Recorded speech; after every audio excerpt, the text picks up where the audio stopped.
Hello everybody from Toronto. We drove up from New York, crossed the border, and we are staying for one night only to see the Yankees and Blue Jays play, as well as take a tour of the Rogers Center. You can see the CN Tower in the background, and here is our first good look at the stadium. Right there, the Rogers Center, home of the Toronto Blue Jays. I was really excited for this game because the weather's really nice, and my hope was that they would actually open up the dome during our tour, and you'll see it's actually exactly what ended up happening. So now we're walking over, getting ready for the tour, and there is the CN Tower directly next to the Rogers Center. And I'll pause for a second. This was a 3 to 4 p.m. tour. The gates open at 5:30 and the game starts at 7. So now we're inside for the tour, and there's our first look at the field. You can actually see that the Blue Jays are taking batting practice 4 hours before first pitch. First place we went to on this tour was the Bullpen Club, which is like a luxury lounge area. You can see they have a nice little bobblehead display. Another team that has a great bobblehead display that I've seen is the Marlins. So if you're ever in Miami, check that out inside their stadium. Here we have some awards. There's Vladdy's Gold Glove. We have a Dave Stieb game used jersey. And there's Roy Halladay's last jersey that he wore as a Blue Jay. The next thing we got taken to in the Blue Jays club, and I thought this was pretty cool, it's the Blue Jays underground batting tunnel. So these are one-way windows. So we get to look inside and watch, but they can't see people. And you can do that all from the inside of this club. Here we have some more awards. There's Vladdy's Silver Slugger. And here we got some Blue Jays memorabilia. The coolest one, in my opinion, is the baseball from the bat flip game. Obviously, Jose Bautista bat flip. I thought that was awesome to see. Now, finally, we get to go onto the field and we get to watch the Blue Jays hit.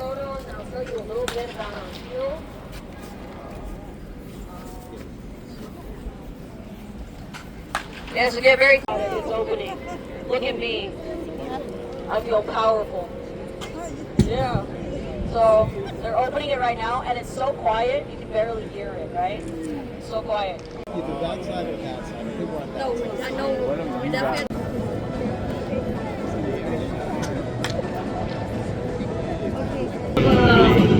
Other people living here. It was before I started working here. Now exiting the field, you can see the dugout right there. That'll be the Yankees dugout. Then we went up the stairs and up an elevator to arrive at the suites hallway.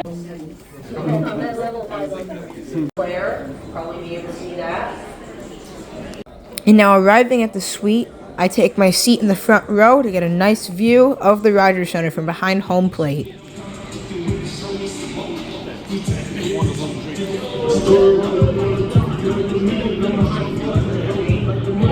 Then we left and headed to a place called the Jays Nest in right field, which is actually very cool. It's similar seating to behind home plate, but there's actually some games that you can play. There's basketball, there's skee ball, there's arcade games, and it's really fun for people who don't necessarily enjoy baseball as much and want to enjoy the atmosphere. And now we're heading down to our final place, the 328 Club. It was made to replicate the feeling of being in an underground bullpen, and you can see the chain link fencing makes it really easy to watch the game through there. You can see there's Vladdy in the white shirt getting some work in at first base, taking some grounders. As a collector myself, something that I found really interesting was this wall of baseball cards. They said they were all donated by one stadium employee. That's a really awesome thing that he did. And obviously, it's a lot of newer stuff, but it's also a lot of older stuff. So it's thousands and thousands of cards from Blue Jays history. So I think that was really cool. And here's the second part of the 328 Club. It's not just behind that fence. It's also an open area over here. Now, what I want you to do is keep an eye on the player right here with the ball.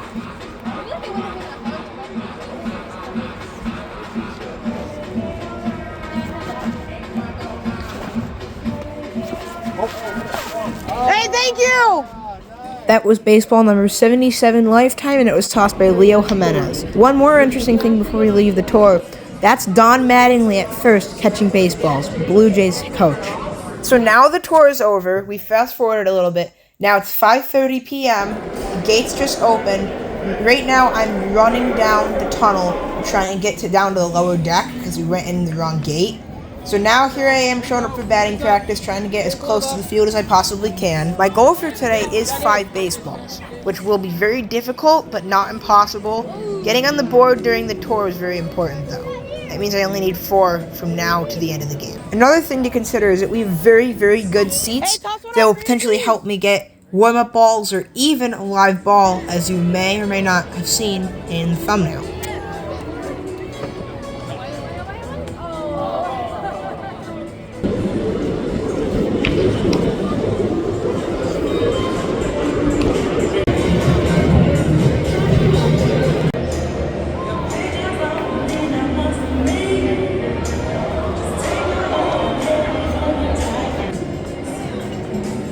Now watch, I'm about to get my second baseball. I want you to pay very, very close attention to me walking up these stairs.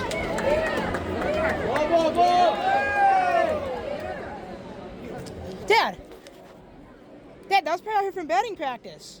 I just found it, yeah. I don't think it was anybody's, it was squished in a chair.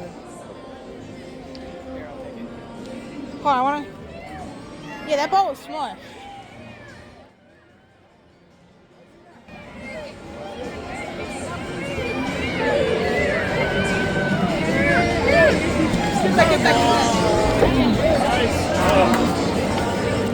Try to track it. So that pretty much marks the end of batting practice, but there is still stuff going on.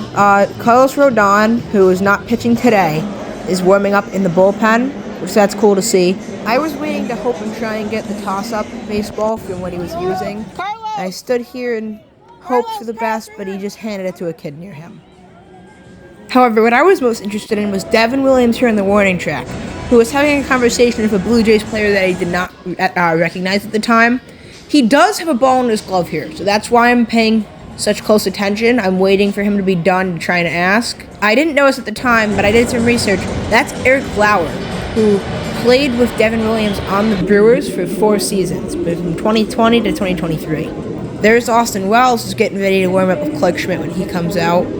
And you can see there's a Blue Jays player playing catcher for the fans out there, which is really cool to see whenever that happens. Awesome memories being made with the fans. But now I'm going to stop talking because Devin Williams is coming over. Devin, right here, please.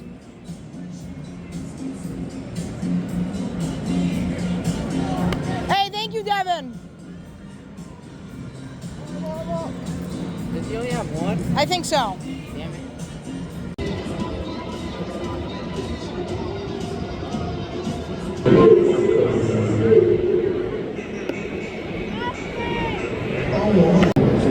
Hey, Clark! Unfortunately, Clark didn't acknowledge me saying hi, but in the last video that I made from Fenway Park, I actually met Clark Schmidt and Devin Williams. So if you're interested in watching that, go to my channel and watch the video about Rafael Devers' last game as a Red Sox. Austin! Austin, right here, please! Austin, toss one up! Hey, good catch, good catch.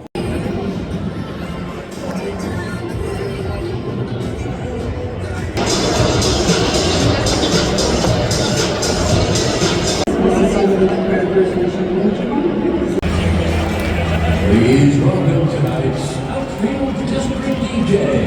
It's John. Clark, right here, please. Toss one up. One of the things that I was really excited in was one of the Blue Jays down the foul line overthrew a ball that was sitting out in center field. I was hoping maybe the center fielder would come out when the game starts and throw it to me, but unfortunately a Blue Jays staff member ran out and grabbed it, so I didn't have a chance at getting that one.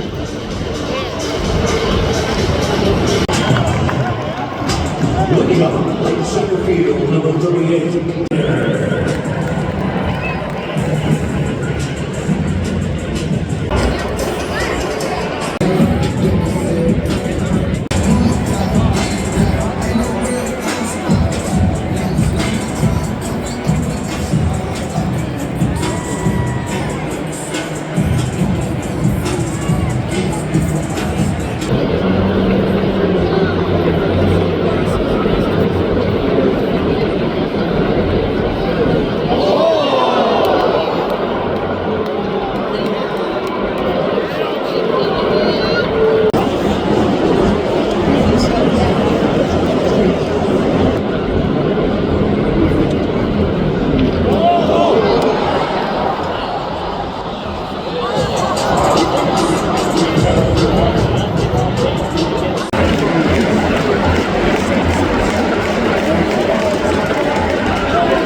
hits it hard to the opposite field.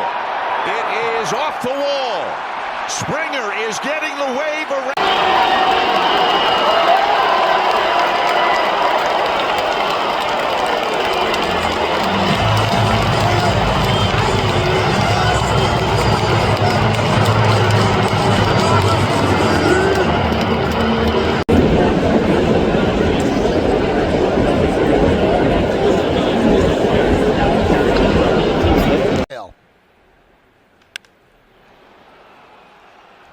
Fly ball.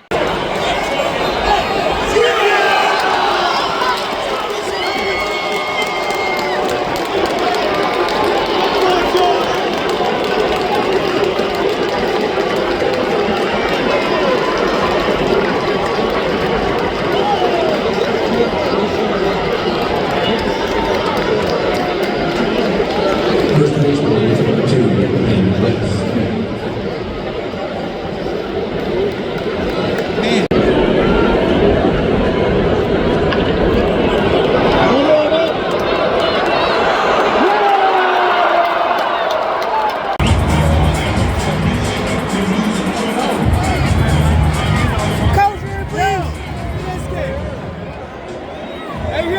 Blue Jays center fielder.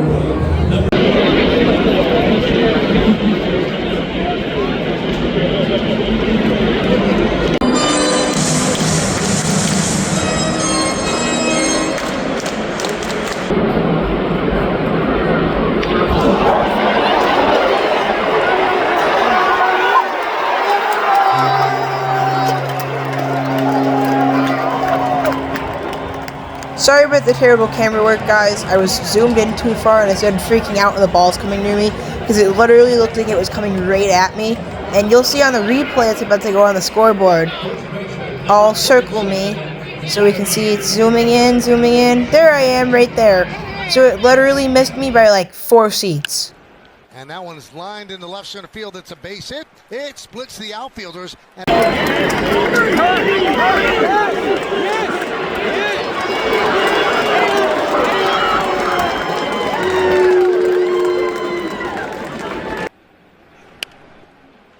that's going to dunk in for a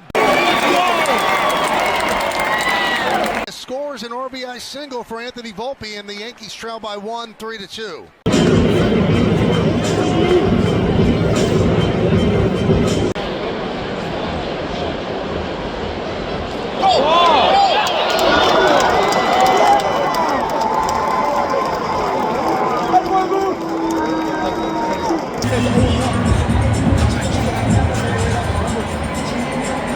Gonna catch.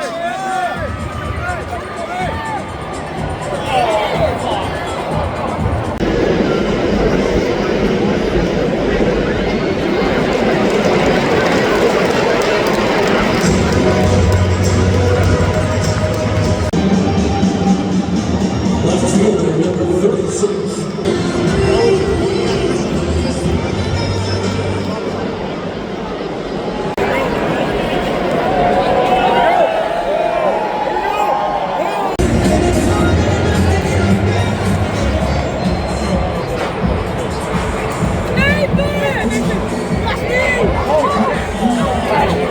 Now, one thing that I do every time I go to a new stadium is get a souvenir baseball.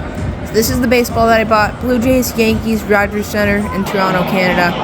So I got that baseball, and actually, I got food on the way back. It was a half corn dog, half mozzarella stick on a stick. The mozzarella was really good, but meat tasted really weird. That was way outside. What are we doing? That was a great game you pitched,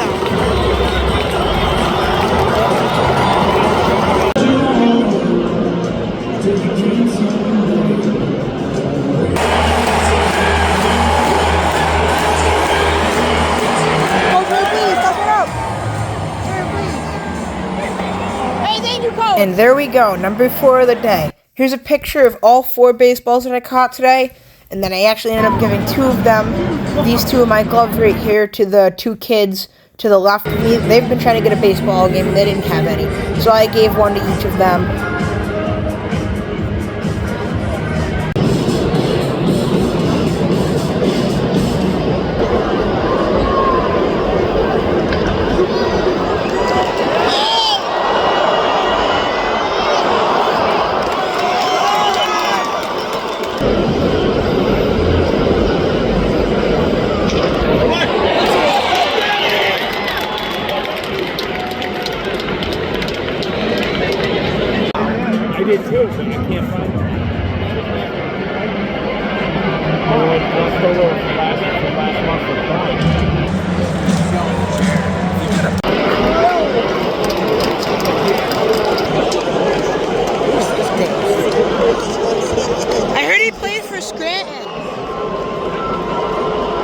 the second baseman, Oswald Perez.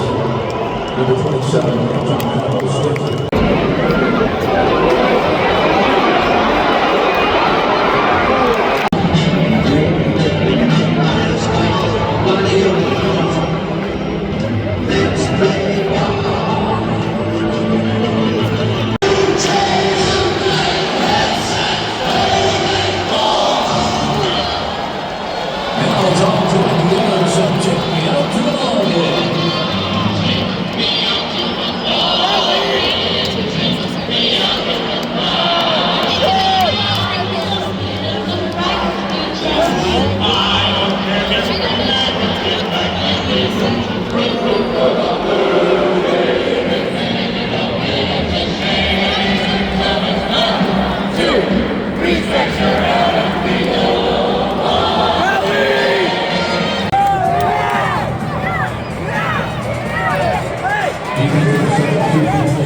Hey, 5 times?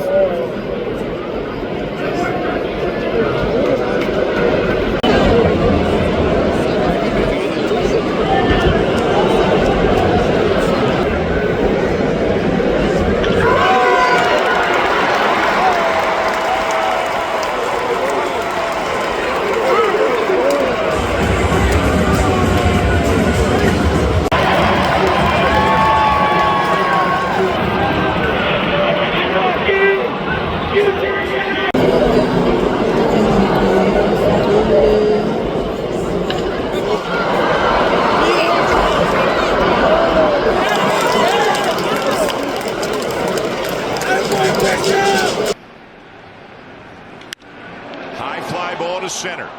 Lucas has room.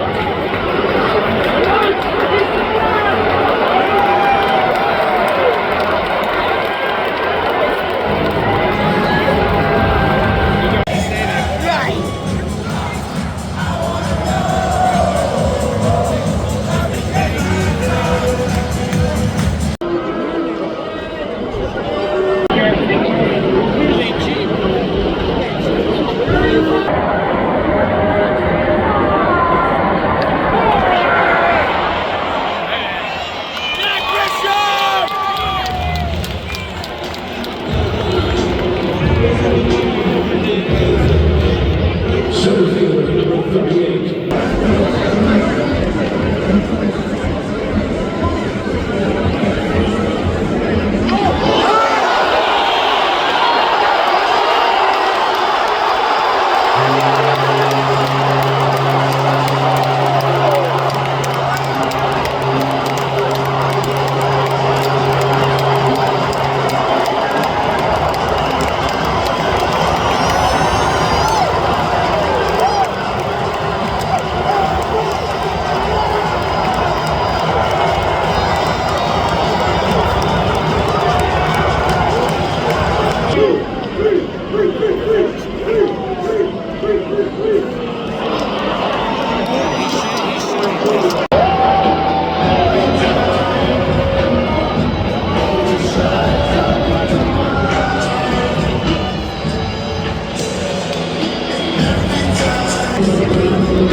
So now that we're in the final inning, which is made obvious by Jeff Hoffman's entrance to close out the game, I'm going to walk through this last inning, kind of commentate it. So Jazz leads off. It's a deep drive into center field, and it's caught by the center field. If that had fallen for a hit or even got over the wall, that would have been a much different game. But now there's one out. Dominguez is up now.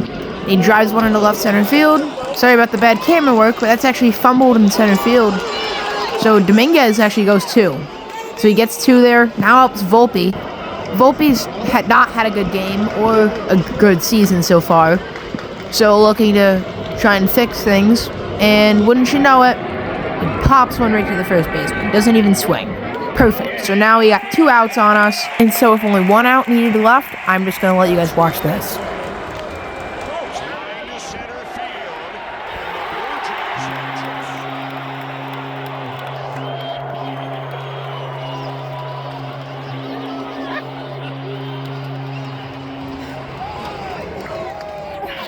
That's the final out! It's the final out ball, Dad!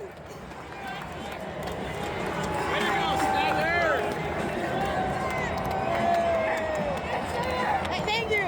I still can't believe that happened, but that's my 4th ever game-used baseball, my 5th of the day, and 81 lifetime. But yeah, guys, that'll do it for this video. I hope you enjoyed. Next video should be coming to you from the Frontier League All-Star Game at Joe Bruno Stadium in Troy, New York. That said, hope you guys enjoyed, and I'll see you next time.